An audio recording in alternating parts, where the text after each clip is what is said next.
بسم اللہ الرحمن الرحیم وبہ نستعین انہ خیر ناصر ومعین وصلی اللہ علی محمد وآلہ الطاہرین۔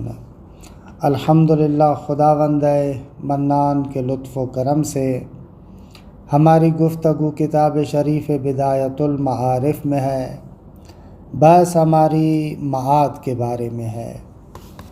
مقام ثامن، 8واں مقام ادلہ عقلیہ کے بارے میں ہے۔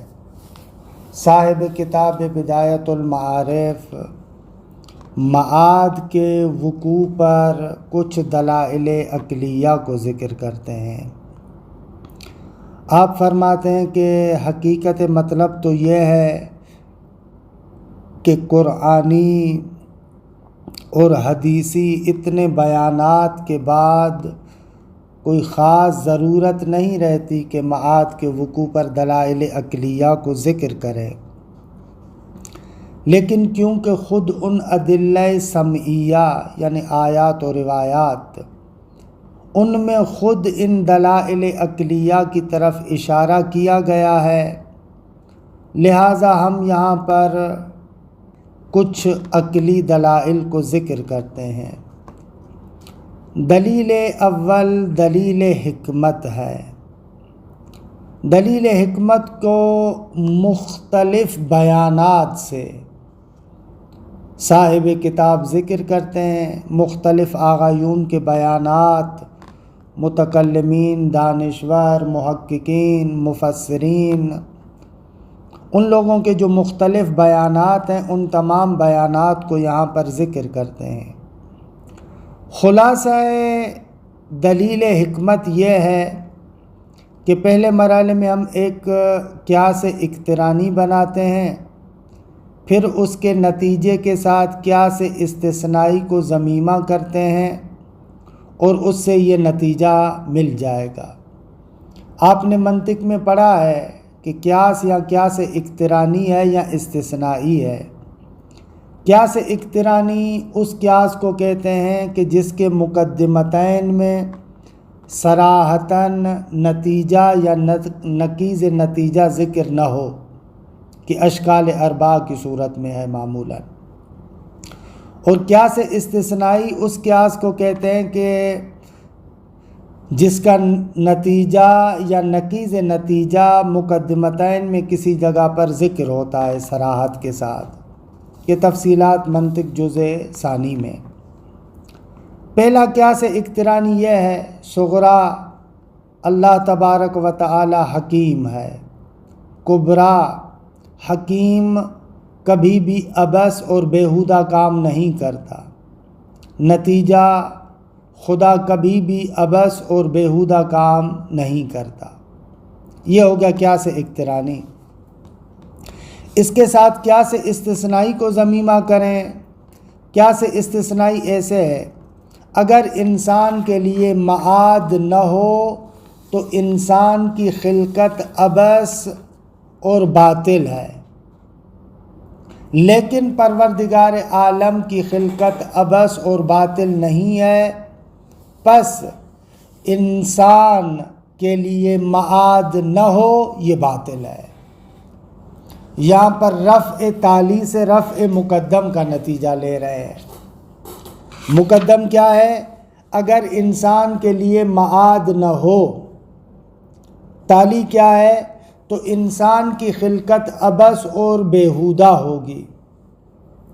استثناء کیا کر رہے ہیں؟ لیکن انسان کی خلقت عبث اور بیہودہ نہیں ہے، پس نہیں ہو سکتا کہ انسان کے لیے معاد نہ ہو۔ یہ اصل برہان ہے۔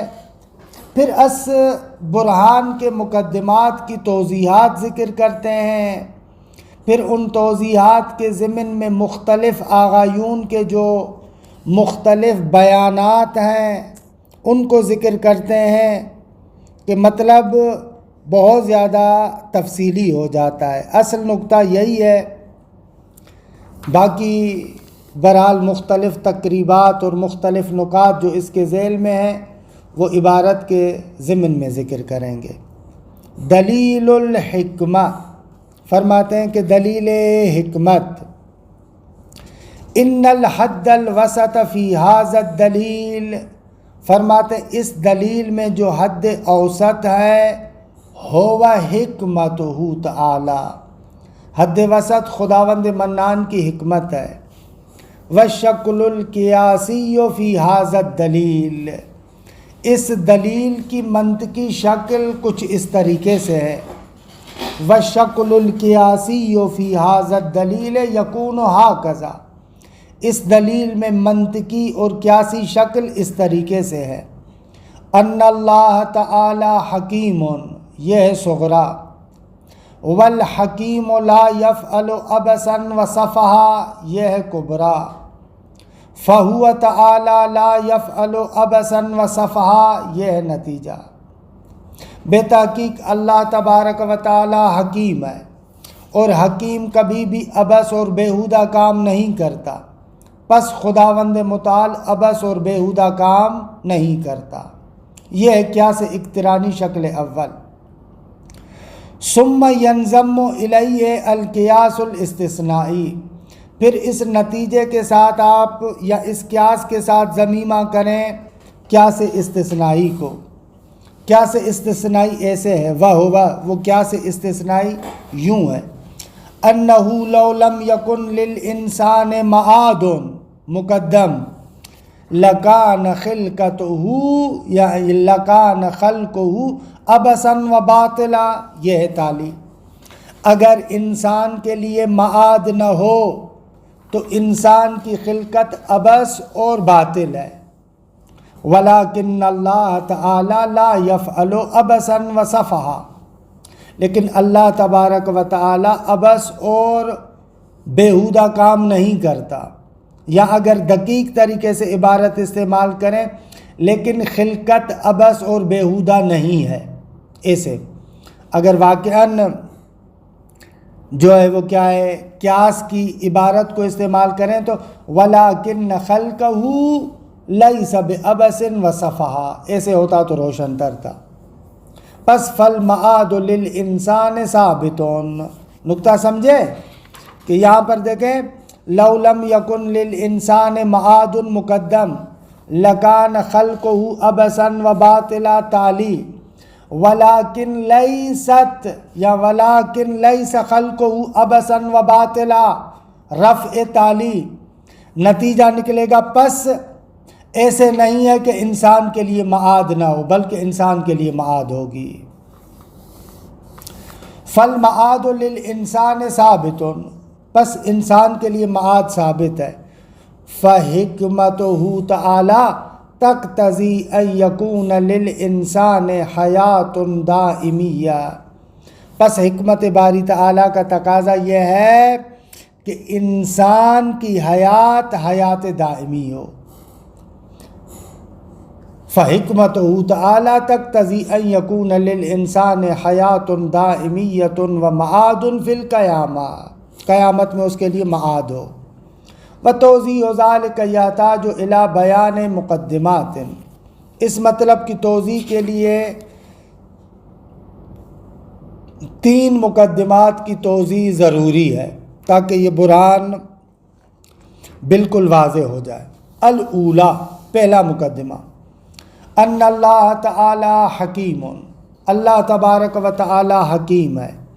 والحکیم لا یفعل العبث والسفہ، اور حکیم کبھی بھی عبث اور بیہودہ کام نہیں کرتا۔ عبث اس کام کو کہتے ہیں جس کی کوئی غایت نہ ہو۔ کیوں عبث اور بیہودہ کام نہیں کرتا؟ اس لیے کہ لأنہ کبھی عبث اور سفہ کبھی ہے۔ کیوں کبھی ہے؟ لرجوعہ الی ترجیح المرجو، اس لیے کہ عبث کی بازگشت اس نقطے کی طرف ہے کہ مرجوح چیز کو ترجیح دی جائے۔ او لأنہ محال، اس کو عطف کریں لأنہ کبھی پر، یہ لأنہ کبھی لرجوعہ الی ترجیح المرجو، یہ حسن کو بے عقلی کے قاعدے کے مطابق، یعنی عقل عملی کے ادراک کے مطابق آئے۔ او لأنہ محال، حسن کو بے عقلی کے باب سے وارد نہیں ہو رہے، عقل نظری کے باب سے وارد ہو رہے ہیں۔ یا تو اصلاً عبث اور صفا محال ہے، کیوں؟ لأولہ الی الترجح من غیر مرجح، کیونکہ یہ عبث اور صفا پلٹتا ہے ترجح غیر مرجح کی طرف۔ وقد مر الباس عنہ فی العدل، عدل الہی میں ہم بحث کر چکے ہیں۔ ایک مرتبہ ہوتی ہے ترجیح بلا مرجح، کہ وہاں پر کہتے ہیں ترجیح بلا مرجح یعنی علت غائی کا انکار، اور ایک مرتبہ ہے ترجح بلا مرجح، کہ وہاں پر علت فاعلی کا انکار ہے۔ اس نقطے پر تو تمام فلاسفہ اور متکلمین کا اتفاق ہے کہ ترجح بلا مرجح محال ہے، سب متکلمین بھی قبول کرتے ہیں۔ البتہ ترجیح بلا مرجح کے بارے میں اختلاف ہے، بعض متکلمین کہتے ہیں جائز ہے، لیکن فلاسفہ کہتے ہیں کہ وہ بھی جائز نہیں ہے، کہ یہ باعث عدل الہی میں، اور پہلے بھی ہم تفصیلاً ذکر کر چکے ہیں کہ فلاسفہ کا موقف یہ ہے کہ ترجیح بلا مرجح پلٹتی ہے ترجح بلا مرجح کی طرح، یہ پہلے عرض کر چکا ہوں۔ علی ای حال، خداوند متعال عبث اور بیہودہ کام نہیں کرتا۔ خوب کوئی بندہ کہے کہ بھئی ترجیح بلا مرجح یعنی علت غائی کا انکار، حالانکہ ہم گزشتہ مباحث میں پڑھ چکے ہیں کہ خداوند متعال کے لیے غایت اس کی ذات سے ہٹ کر نہیں ہے۔ عدل الہی کے باعث میں پڑھا تھا نا، افعال اللہ ہے حل یعلل بالاغراض ام لا، افعال الہی کی غرض ہوتی ہے یا نہ۔ وہاں پر ہم نے ذکر کیا تھا کہ 3 مسلک ہیں۔ ایک اشاعرہ کا مسلک ہے کہ وہ کہتے ہیں کہ نہ، خدا کے افعال کی کوئی غرض و غایت نہیں ہے۔ ایک عدلیہ کا مسلک تھا کہ انہوں نے کہا کہ نہ، افعال الہی کی غرض و غایت ہے۔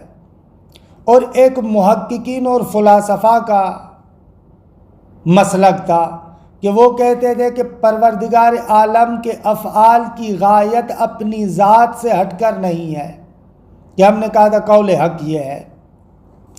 تو اسی نقطے کو بیان کر رہے ہیں کہ ولا ینافی ذالک ما عرفتہ فی المباحث المتقدمۃ من ان اللہ تعالی لا غایت لہ وراء ذاتہ۔ ہم جو کہتے ہیں کہ خدا کا فعل عبث نہیں ہوتا، یہ چیز منافات نہیں رکھتی ان مباحث سے جو گزشتہ مباحث میں گزر چکے، اور آپ نے جان لیا کہ اللہ تبارک و تعالی کے لیے غایت اس کی ذات سے ہٹ کر نہیں ہے، اس کے افعال کی غایت خود اس کی اپنی ذات ہے، خود اس کے اسماء و صفات، خود اس کے کمالات اس کے فعل کی غرض ہے۔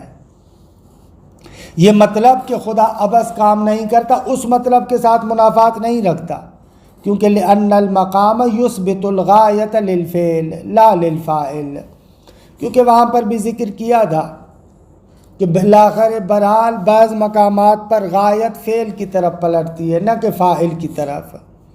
وَكَم مِّن فَرْقٍ بَيْنَهُمَا، کہ غایت فعل کی طرف پلٹے یا فاعل کی طرف، کہ یہ تفصیلاً بحث ہم وہاں پر کر چکے ہیں، لہذا میں تکرار نہیں کرتا، کیونکہ اشاعرہ جو خدا کے افعال کے غرض اور غایت کا انکار کر رہے تھے، ان کا استدلال یہ تھا کہ اگر کسی فاعل کے فعل میں غرض ہو تو فاعل اس غرض کے ذریعے سے استکمال پیدا کرتا ہے، اور خدا فوق کمال ہے، اس کے لیے استکمال معنی نہ دارت، لہذا خدا کے افعال کے لیے غرض آپ نہیں بنا سکتے۔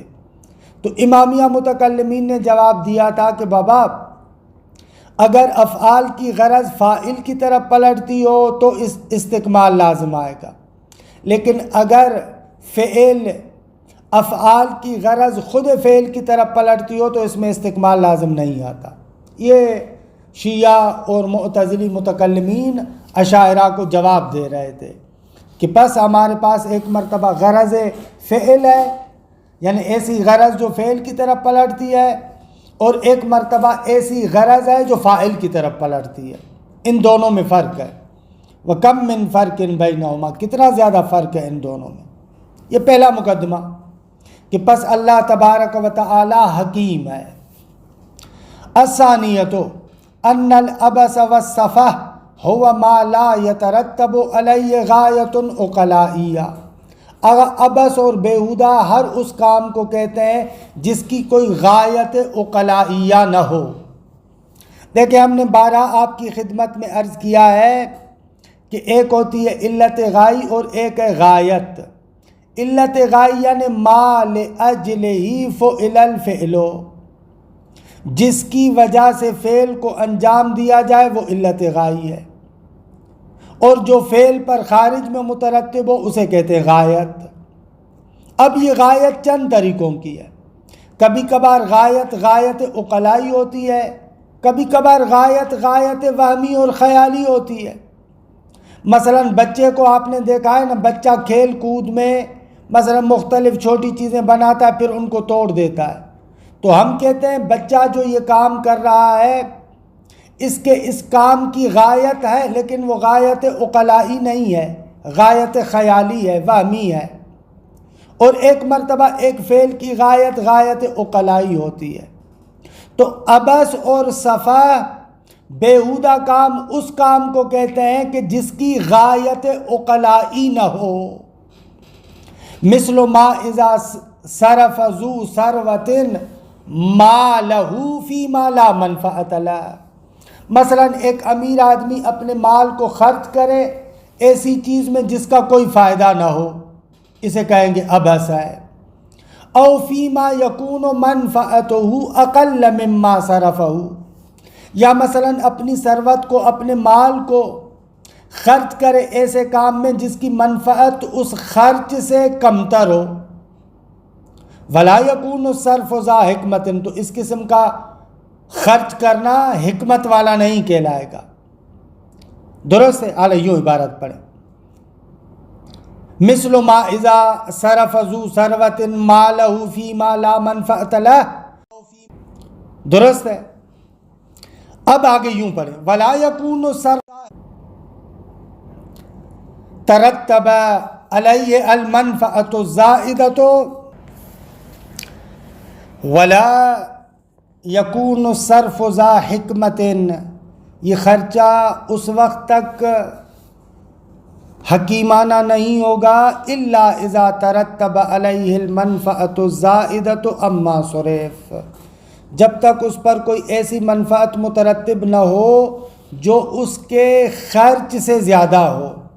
یہ تجار کو آپ دیکھیں نا، جو تاجر کرتے ہیں، اگر تاجر کوئی معاملہ کرے اور معاملے میں اس کو فائدہ نہ ہو تو وہ کہے گا کہ مجھے نقصان ہوا۔ فائدہ اسی وقت یہ شمار کرتے ہیں جب اس خرچ سے زیادہ ان کو ملے، اسی وقت اس کو حکیمانہ کام کہیں گے۔ فالفعل لا یخرج عن العبثیۃ والسفاہۃ الا اذا ترتب علیہ فائدۃ وغایۃ عقلائیہ۔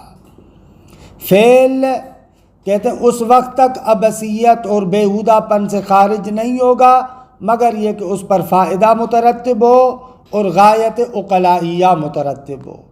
وعلیہ فخلقۃ الانسان مع ابتلائہ بانواع المشکلات، اس بنا پر انسان کی تخلیق ساتھ اس کے کہ وہ بیچارہ انسان انواع و اقسام کی مشکلات میں گھرا ہوا ہے، وَكَوْنِ نہایت ہی الفنا، اور اس کی انتہا بھی فنا ہو، من دون ترتب فائدۃ علی ذالک بالنسبت الی اللہ تعالی، بغیر اس کے کہ اس کا کوئی فائدہ مترتب ہو خدا کی نسبت سے۔ یعنی انسان کو بنایا انواع و اقسام کی مصیبتوں میں گھرا ہوا ہے، اس کا انجام بھی یہ ہے کہ وہ ختم ہو جائے، اور اس کا خدا کو فائدہ بھی نہیں ہے، کیونکہ لکونہ کمالا محضا، وغنی مطلقہ، خدا تو کمال مطلق ہے، غنی مطلق ہے، اس کا فائدہ نہ خدا کو ہے، ولا بالنسبت الی المخلوق، اور نہ ہی کو مخلوق کو فائدہ ہے، کیونکہ بعد فرض کون ہی سیصیر فانیا، کیونکہ بعد اس کے کہ یہ بالآخر چیز فانی ہو جائے گی، تو یہ ساری چیزیں کون فخلقت الانسان و کون نہایت ہی الفنا، یہ ساری چیزیں عبث و سفاہۃ، یہ تو عبث ہو جائیں گی، یہ تو بے وقوفی ہو جائے گی۔ یعنی اگر معاد نہ ہو انسان کے لیے فقط یہ دنیا ہو، اور دنیا میں بھی انواع و اقسام کی مصیبتوں میں گرا ہے، اور اس کا انجام بھی یہ ہو کہ بالآخر فانی ہو جانا ہے، یہ تو عبث اور سفاہت ہے۔ لِأَنَّهُ بِمَنزِلَةِ ذِي صَنْعَةٍ کہ يَصْنَعُ شَيْئًا مُهِمًّا، کیونکہ یہ تو اس صنعت کی منزلت پر ہے کہ جس کو کوئی يَصْنَعُ شَيْئًا مُهِمًّا ثُمَّ يُخَرِّبُهُ، ایک بندہ ایک بہترین مہم چیز بنائے پھر اس کو خراب کر دے، قبل ان یستفید منہ نفسہ او غیرہ، اس سے پہلے کہ اس سے خود فائدہ لے یا کوئی اور فائدہ لے، اس کو خراب کر دے، خب یہ کیسے عبث اور بیہودہ ہے؟ اگر انسان کی تخلیق بھی فقط دنیا کی حد تک ہوتی، اس کی تخلیق سے نہ خدا کو فائدہ نہ مخلوق کو فائدہ، یہ تو ایسے ہی ہے کہ ایک خوبصورت چیز بناؤ اور اس کو خود بخود ختم کر دو، اس سے کوئی فائدہ نہ لے، خب یہ عبث ہے۔ تعالی اللہ عن ذلک علوا کبیرا، خدا سے بزرگ و برتر ہے کہ ایسا عبث کام کرے۔ کوئی بندہ کہے کہ نہ، انسان کی خلقت خدا کی عبادت کے لیے، خدا کی اطاعت کے لیے، تو ہم کہیں گے کہ بابا بندے کی عبادت کرنا یا اطاعت کرنا یہ کوئی خدا کے لیے فائدہ تھوڑی ہے، وہ تو بے نیاز علی الاطلاق ہے، وہ بندے کی عبادت کا محتاج تھوڑی ہے۔ اور ادھر سے اگر وہ فرما بردار بندہ ہے، اگر اس کا اختتام بھی فنا اور عدم پر ہے، تو اس کے لیے بھی یہ عبادت مفید نہیں ہے۔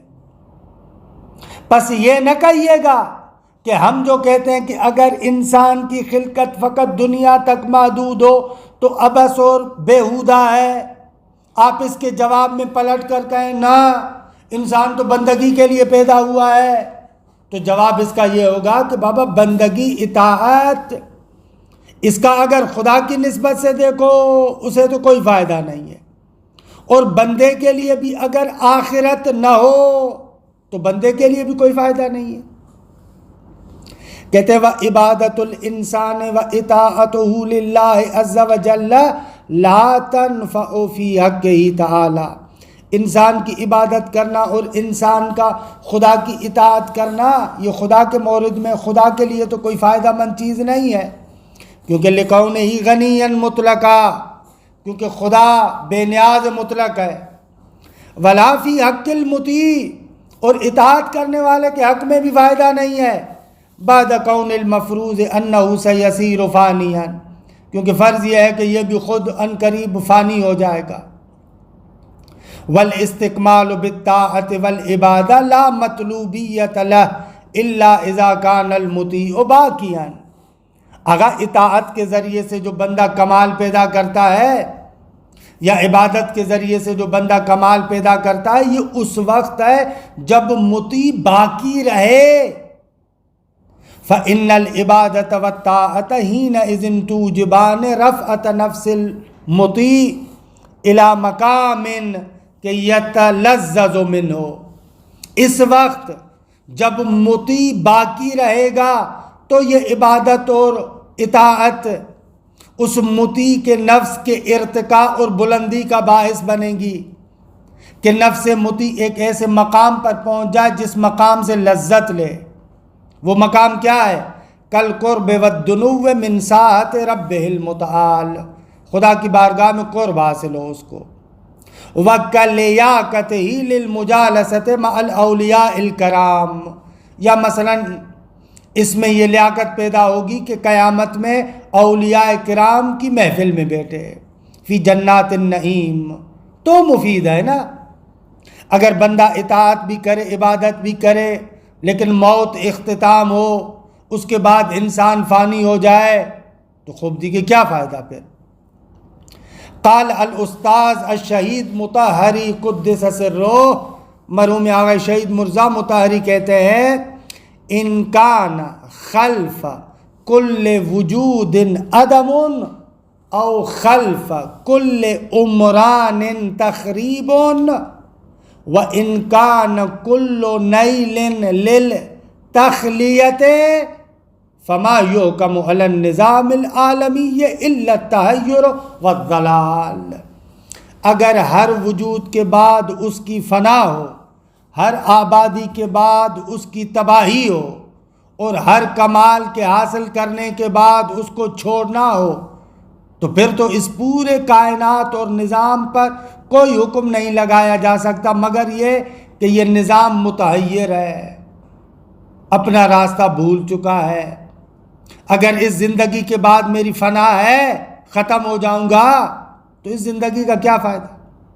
تمام موجودات اسی طریقے سے ہوں تو ان تمام موجودات کے وجود کا کیا فائدہ؟ وَتَكْرَارُ الْمُكَرَّرَاتِ، وہی ہو رہا ہے، ایک موجود آ رہا ہے ختم ہو رہا ہے، ایک موجود آ رہا ہے ختم ہو رہا ہے۔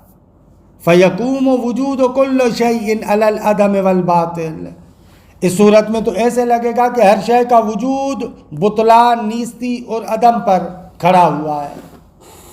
یعنی آقا یہ کہنا چاہ رہے ہیں، آقا مطہری کہہ رہے ہیں کہ اگر واقعاً تمام حقیقت موجودات کے لیے فقط اور فقط یہی دنیا ہو، کچھ عرصہ دنیا میں رہے پھر فانی ہو جائے، کچھ عرصہ دنیا میں رہے پھر فانی ہو جائے، تو پھر اس پورے عالم کا کیا فائدہ؟ ایک موجود وجود میں آ رہا ہے پھر ختم ہو رہا ہے، اس کا کیا فائدہ؟ جبکہ ہر موجود کی آخر فنا ہے، نیستی ہے، نابودی ہے، تو ایسے عالم کا کیا فائدہ؟ یہ آقا مطہری کہنا چاہ رہے ہیں۔ وَقَرَّرَهُ الحکیم المتعلی محمد مہدی النراکی بوجہ آخر، مرحوم مہدی نراکی رحمۃ اللہ علیہ انیس الموحدین میں اسی برہان کو ایک اور طریقے سے بھی ذکر کرتے ہیں۔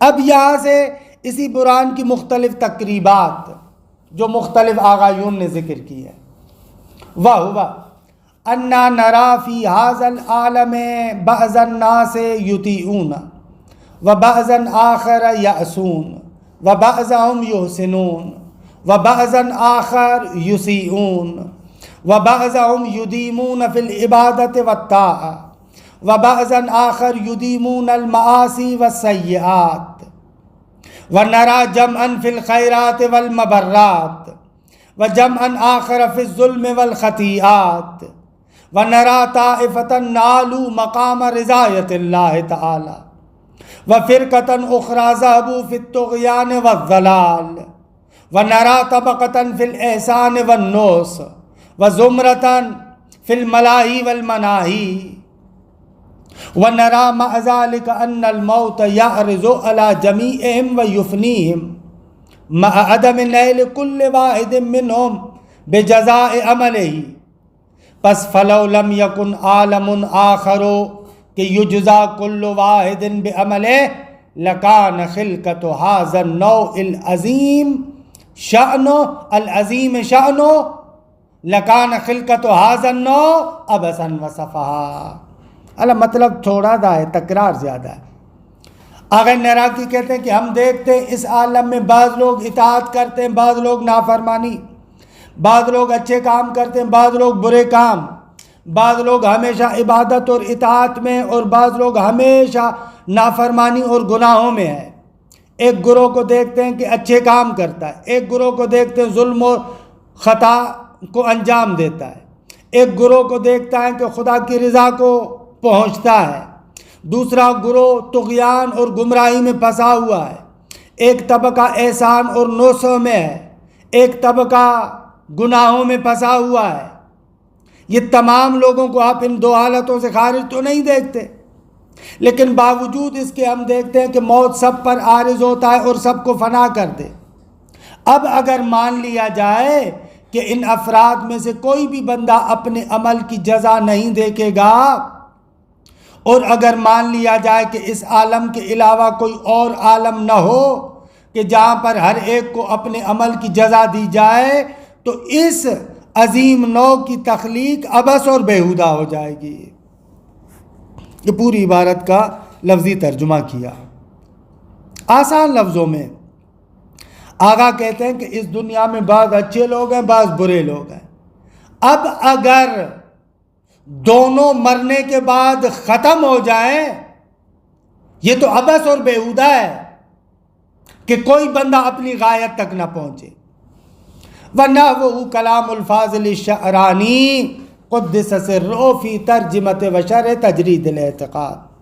اسی طریقے کا کلام مرحوم آغا شعرانی کا ہے، جو انہوں نے تجرید الاعتقاد کا ترجمہ اور شرح کیے، وہاں پر اسی قسم کا کلام ذکر کیا ہے۔ وَكَيْفَ كَانَ فَمَا يَخْرُجُ خِلْقَةُ الْإِنسَانِ الصَّفَاءَ عَنِ الصَّفَاءَةِ وَالْعَبَثِ هُوَ وُقُوعُ الْمَعَادِ۔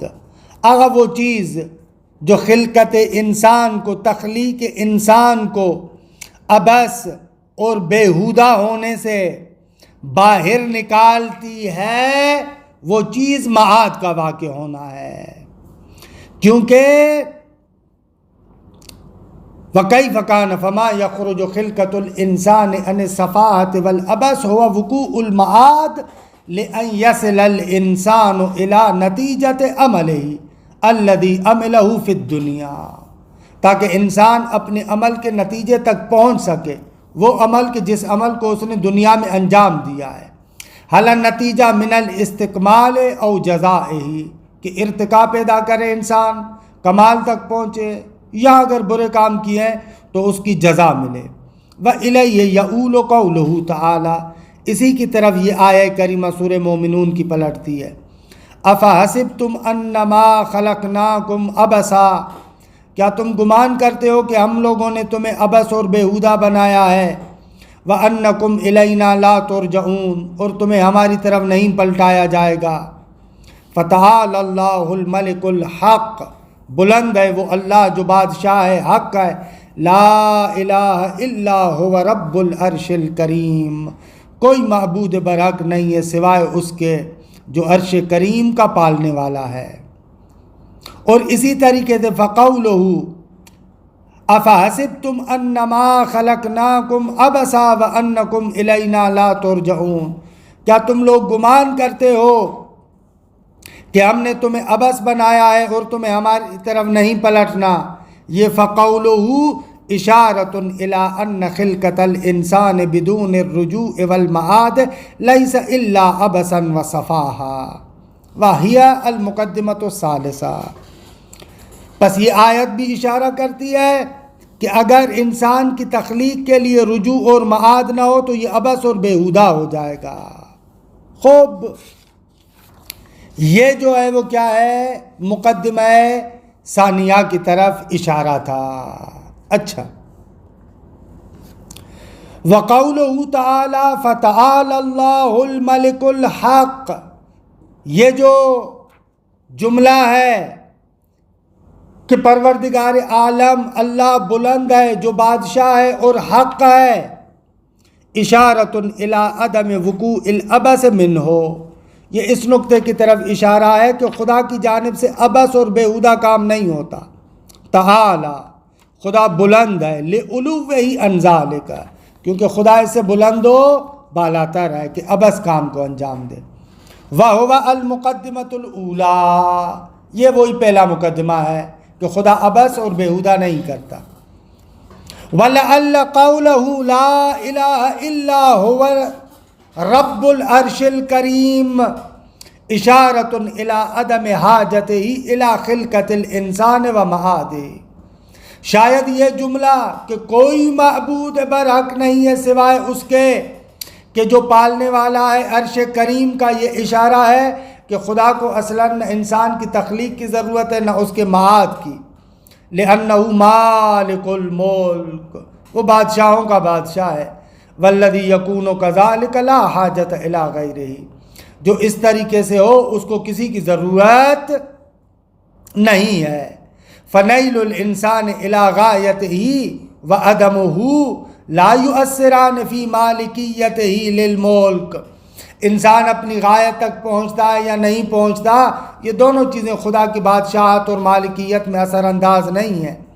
وَإِنَّمَا الْخِلْقَةُ وَمَعَادُهَا تَنْشَأُ مِنْ عُلُوِّهِ وَكَمَالِهِ وَغِنَاهُ، اور یہ جو خلقت ہے خدا نے کیوں بنایا، معاد کیوں رکھی ہے؟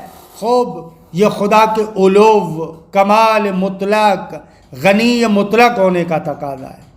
فلا مورد الاستکمال الکامل المطلق بالخلقت والمعاد، پس اصلاً معنی ندارت کہ کامل مطلق مستکمل ہو کسی چیز کی تخلیق سے یا مثلاً معاد سے، نہ، خداوند متعال کسی چیز کا محتاج نہیں ہے۔ اچھا، یہ دو مقدمے کہ بہرحال ایک تیسرا مقدمہ بھی تفصیلاً ذکر کرتے ہیں کہ وقت ہمارا یہاں پر تمام ہوتا ہے، اس کو جلسہ آئندہ میں ذکر کرتا ہوں۔ وصلی اللہ علی محمد و آلہ الطاہرین۔